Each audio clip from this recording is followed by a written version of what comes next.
I'm Ezrah Raya, and this is the Manila Times. The Marcos administration has begun distributing 2.95 billion pesos in fuel subsidies for operators of public utility vehicles to mitigate the impact of rising fuel prices. Based on the estimates of the Department of Transportation and the LTFRB, around 1.36 million operators will receive subsidies. Of this number, 280,000 units of PUVs such as jeepneys, buses, and taxis will benefit from the program. Along with this is 930,000 tricycles and 150,000 delivery services. Now, some jeepney drivers like Marval Buena of Manibela claim that they have not received their fuel aids yet. The amounts are set to be credited to the operator's land bank account and may be claimed at different gas stations through their Pantawid Pasada card. In addition to this, LTFRB Chairman Teofilo Guadis III confirmed that jeepney fares may go up soon, as the LTFRB is set to grant a fare increase to help operators cope with soaring fuel prices. Here to give us an update is LTFRB Technical Division Head, Joel Bolano. Welcome to the Manila Times, sir. Sir, how many drivers have been given the fuel subsidy as of today? And what is the target of LTFRB for fuel subsidy distribution po? As far as the number of beneficiaries na nakatanggap na ng subsidy nila as of today ay nasa 60,000 plus. Na credited na ito yung na-credit na mismo doon sa kanilang mga accounts. Just to clarify, ma'am, yung pong na-i-transmit natin ng mga list of beneficiaries, ito po yung mga public utility vehicle like buses, taxis, kasi ito po yung may mga existing database with LTFRB. Ito kasi yung nire-regulate ng LTFRB. So ito yung mga nauna. Kaya as of today, nakapag-credit na po ang land bank based on sa submitted list ni LTFRB na 60,000 plus beneficiaries. Sir, out of based on your estimates, with the DOTR, around 1.36 million operators will receive subsidies. So of that number, 280,000 po yung PUVs kasama na yung jeepney, buses, and taxis. Ngayon, yung ilang jeepney drivers po na nakausap natin ay nakatanggap na. Pero yung ilan po, katulad po ni Marval Buena ng Manibela, hindi pa po nakakatanggap. So kailan po kaya sila makakatanggap? When is the target date to give out all of the subsidies po?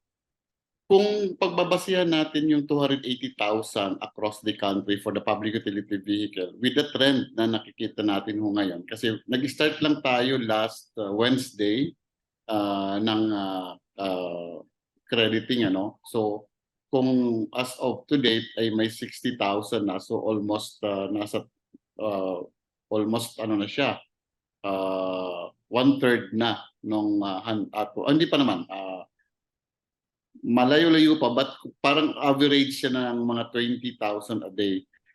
But ang position kasi, ma'am, ni LTFRB as far as the crediting, for as long as mayroon pang beneficiaries na kailangan namin i-transmit, ita-transmit namin yon. Kaya hindi kami nagbibigay ng timeline kasi may mga dependency, Even if we submit it to land bank in volume, we will also consider the land bank process. That's one. Second, may iba kasi doon na, like for example, yung mga cooperatives and corporation, they have their own bank accounts outside of the land bank, which also takes a few days before ma-credit yun. Unlike po kung ang kanila po mga bank accounts or yung may mga fuel cards ito ay land bank na, automatic within the day nakikredit po yun. So yun yung mga may mga konting limitation ba. Opo, 60,000 accounts as of today. That's nationwide po, no, for the PUVs? Yes. Opo. Nationwide lagi, ma'am. Opo. Sa tricycles and delivery services po, sir, ilan na po kaya ang nakatanggap on your end?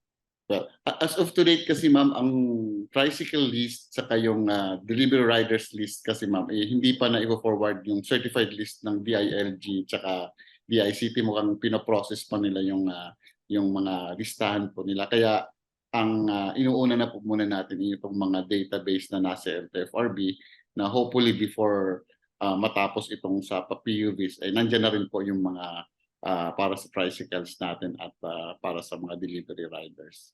Opo, sir. So some drivers are appealing po for the guidelines or application of pantawid pasada kasi po yung iba po meron na pong existing fuel subsidy cards. Ngayon, there are those who wants to apply pa. So is it still open for new applicants? Yung pong sa public utility vehicle, as far as the LTFRB is concerned, sa PUVs, itong 280, ito yung talagang qualified na. Kumbaga, lahat na kasama rito based doon sa parameters or requirements natin. At majority dito, ma'am, ay lahat na may fuel card, fuel subsidy card, tsaka PPP card. Kasi karamihan nito ay dati ng mga beneficiaries natin na from the previous years, even the pre-pandemic, nag-start na rin tayo ng PPP. So sila yun din yung mga beneficiaries natin pagka qualified pa rin po sila. So na-cover po almost yung public utility vehicle natin doon sa listahan na yun.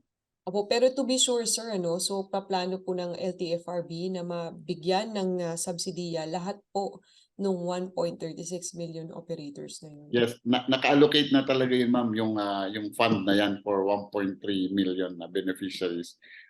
Aside from the PUVs, as we mentioned, yung pong mga tricycles natin na operators and the delivery riders po natin.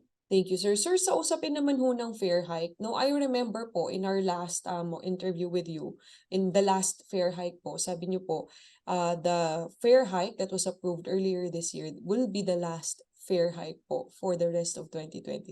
So ngayon po may usapin na naman po ng panibagong fare hike, so which will be implemented before the end of the year. So for this fare hike, sir, how much is the increase that you're looking at, and which PUVs will carry this hike? As far as the amount, until now, ma'am, it will depend on the deliberation of the board kasi ang initial hearing of the petitions filed, kasi dalawa na po ito, kinonsolidate. Originally, the hearing was set last September 12, but unfortunately, the petitioners requested for additional time because of the jurisdictional requirement na kailangan po nila pinapublish yung notice. So the setting na ngayon ay will be on September 26. So siguro from that hearing, there will be a submission of the documents nila or mga evidences para po doon sa kanilang petition. And we are also inviting other sector like the commuter sectors. And most of all, si LTFRB, especially the board, pag may mga ganito na petition for fare increase, we always get the position of the NEDA. Kasi because of the effect, remember, every time that we increase our fare, there is always an effect on the inflation rate. Kaya very careful din si board on balancing the amount if in case na they will approve the increase of fare. So malalaman lang natin sa once matapos po yung first hearing nila kung sakaling may mga submission na po ng mga documentation. But right now, wala pa pong amount na tinitingnan po yung board. Let's wait for the hearing on 26. I see. The hearing will be on September 26. But the petitions that were filed, so is this fare hike going to be for all PUVs or just the jeepneys? Based on the filed petition, lahat po ito PUJ petitioners. So kung sakali man, baka sa PUJ pa lang ito may effect. Opo, so are we looking at isang piso or 50 cents fare hike or very minimal or something big po for the fare hike? Well, aside from kasi magkakaiba sila eh. Two petitioners, they have their own amount of request, petition of increase. The other group wants it to be 5 pesos, the other one is 2 pesos. But with provisional increase of 1 peso. So tinitingnan ng board yung provisional kasi ito medyo madali-daling i-deliberate. But because of the hearing already set on 26, baka doon pa lang malalaman kung paano nila i-determine yung amount. whether it is 1 peso or less than 1 peso or more than 1 peso. It will depend on the hearing or submission of the supporting documents from the petitioners, and also the position from the NEDA and other aspect na kinukuhanan ng LTFRB board ng mga inputs before they decide on the fare increase. So what you're deciding now, sir, is the amount of fare increase, but definitely there will be a fare increase before the year ends. Tama po. Well, based on the initial pronouncement of the chairman, they're looking at the increase, but as to the amount, yun nga po, wala pa naman pong ma-determine. So kasi tumataas, bumababa po yung ating fuel ngayon, so ongoing deliberation. But as to final decision talaga, ma'am, it will depend on how what will be the outcome of the hearing and the deliberation of the board on 26, or if ever may mga succeeding hearings pa yan for submission of other documents, doon lang po ma'am makakapag-determine kung talaga mag-i-increase ba talaga o hindi. Kasi remember, last year, sometimes in September or October yata yon, nag-increase pa meron tayong increase of fare. Sa PUJ, nag-increase tayo from 9 pesos to 12, that's 3 pesos. So may mga tinitingnan din tayo mga parameters, like for example, how much is the price of the gasoline at that time. So ito yung mga data na ginagather ngayon ni LTFRB. Aside from the position of the NEDA na ni-request na rin po ni LTFRB prior to the hearing on 26. Okay, got this, sir.